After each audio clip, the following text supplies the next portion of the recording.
Assalamualaikum warahmatullahi wabarakatuh. Perkenalkan, nama saya Najwa Zahra dengan NIM 240170225. Nah, pada video kali ini kita akan membahas topik yang sangat penting, yaitu ketuntasan dalam memahami variasi virus dalam komputer dan juga konsep penyebarannya serta bagaimana cara menanganinya.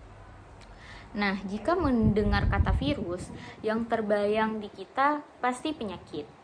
Di dunia komputer juga mirip. Virus komputer itu kayak penyakit buat sistem. Nah, dia bisa menyebar, merusak file, mencuri data, bahkan bisa bikin komputer kita tuh jadi lemot banget. Nah, tapi ternyata virus komputer itu banyak banget jenisnya. Yuk kita bisa bahas satu persatu jenis-jenis dari virus-virus yang ada dalam komputer. Nah, yang pertama yaitu ada yang namanya virus file infector virus. Nah, jenis virus ini dia tuh suka nempel di file ataupun program yang biasa kita jalankan. Contohnya seperti .com. Nah, jadi jika file tersebut kita buka, maka virusnya juga ikut aktif. Misal seperti kita buka game bajakan. Nah, virus yang ada dalam game bajakan tersebut itu akan juga ikut masuk dalam komputer kita. Dan yang kedua ada macrovirus.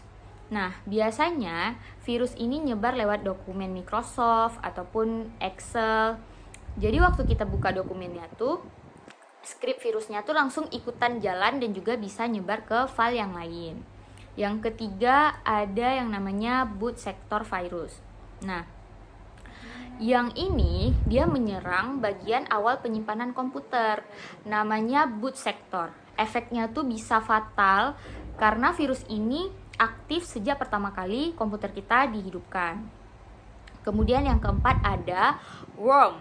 Worm ini beda dari virus yang biasanya. Kenapa? Karena dia bisa nyebar sendiri tanpa melewati jaringan dan tanpa harus diklik oleh si pengguna.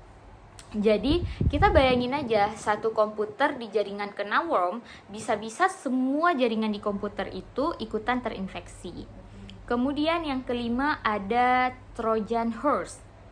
Nah, namanya aja udah kayak kuda Troya.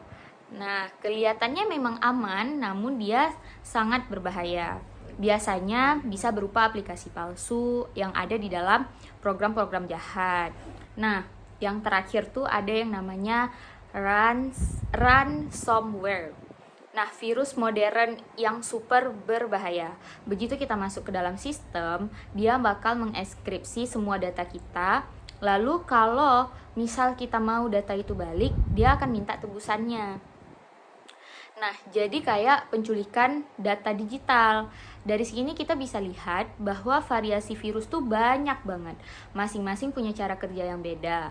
Karena itu, kita perlu ngerti konsep-konsep kayak mana sih penyebarannya biar bisa ngelindungin sistem kita dengan cara yang lebih efektif. Nah, kemudian kita sekarang akan membahas bagaimana sih virus tersebut bisa menyebar. Sebenarnya penyebaran virus itu nggak jauh beda seperti penyebaran penyakit pada manusia. Nah, penyebaran yang paling sering terjadi yaitu ada di media penyimpanan eksternal. Contohnya seperti flash disk, hard disk, ataupun kartu memori. Kadang kita pakai satu flash disk itu ke laptop orang lain. Kemudian flash disk tersebut kita pakai lagi di komputer kita. Maka virus yang ada di komputer orang lain itu bisa aja masuk ke komputer kita juga. Kemudian ada internet dan juga jaringan. Virus juga bisa menyebar lewat email, lewat link palsu, ataupun lewat situs-situs berbahaya. Kadang kita cuma ngeklik satu tautan dan bisa langsung kena virus di laptop kita. Nah, kemudian ada juga yang namanya aplikasi bajakan ataupun crack. Ini paling sering terjadi. Banyak banget software bajakan yang juga disisipi dengan virus. Tapi karena masalah utamanya kita pengennya tuh yang gratis, malah jadi rugi.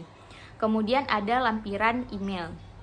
Kadang ada email yang dia kelihatannya resmi, padahal itu email palsu. Begitu emailnya tuh dibuka, maka virusnya tuh juga langsung ikut aktif. Intinya, penyebaran komputer penyebaran virus pada komputer itu terjadi karena kurangnya kewaspadaan kita terhadap virus-virus tersebut. Nah, kita sering asal unduh, asal ngeklik, dan gak peduli sama update keamanannya. Nah, sekarang jika komputer kita sudah terkena virus, apa yang harus kita lakukan? Nah, ada dua hal penting yang bisa untuk kita lakukan, yaitu penanganan dan juga pencegahannya. Untuk penanganan, hal yang pertama yang wajib untuk kita lakukan adalah untuk menjalankan antivirusnya atau anti malware. Nah, kalau virus itu sudah terdeteksi, maka segera karantina ataupun hapus file yang sudah terinfeksi. Selain itu, kita juga jangan lupa untuk membackup data-data penting. Nah, jadi kalau suatu hari itu ada serangan, maka kita sudah punya salinannya. Kemudian untuk mencegah, ada beberapa tips yang bisa kita terapkan. Yang pertama yaitu dengan menggunakan antivirus dan juga selalu mengupdate antivirusnya. Nah, karena kalau kita tidak update antivirusnya, maka itu sama aja antivirusnya tuh nggak berguna. Kemudian, yaitu dengan mengupdate sistem operasi dan juga softwarenya secara berkala. Kadang update itu bukan cuma untuk nambah fitur aja, tapi juga untuk nutup celah keamanan yang bisa dimanfaatkan oleh hacker. Nah, hati-hati juga saat membrowsing ataupun membuka email. Jangan mengasal klik link ataupun dari pengirim-pengirim yang tidak dikenal. Dan juga kita harus menggunakan yang namanya firewall. Firewall ini bisa dibilang sebagai gerbang pengaman, yaitu untuk memantau lalu lintas data yang masuk dan juga data yang keluar. Kemudian kita juga harus menghindari yang namanya menginstal software bajakan. Nah, dari pembahasan tadi dapat kita simpulkan bahwa dengan memahami variasi virus, cara penyebarannya, serta langkah-langkah penanganannya adalah dasar dari keamanan sistem komputer. Gak cukup cuma dengan pasang antivirus, kita juga harus punya kesadaran diri untuk menjaga keamanan sistem komputer kita. Karena sebanyak apapun sistem keamanan yang kita pasang, jika penggunaannya masih sembarangan, ceroboh, suka mengklik-klik link yang tidak jelas, sistem bisa juga kena serangan virus. Jadi mulai sekarang kita harus lebih berhati-hati. Karena keamanan komputer itu bukan cuma tanggung jawab antivirusnya, tapi juga tanggung jawab penggunanya. Sekian dari video saya. Semoga penjelasan tadi dapat membantu teman-teman semua. Cukup sekian. Lebih dan kurang saya mohon maaf. Wabillahi taufiq wal hidayah. Assalamualaikum warahmatullahi wabarakatuh.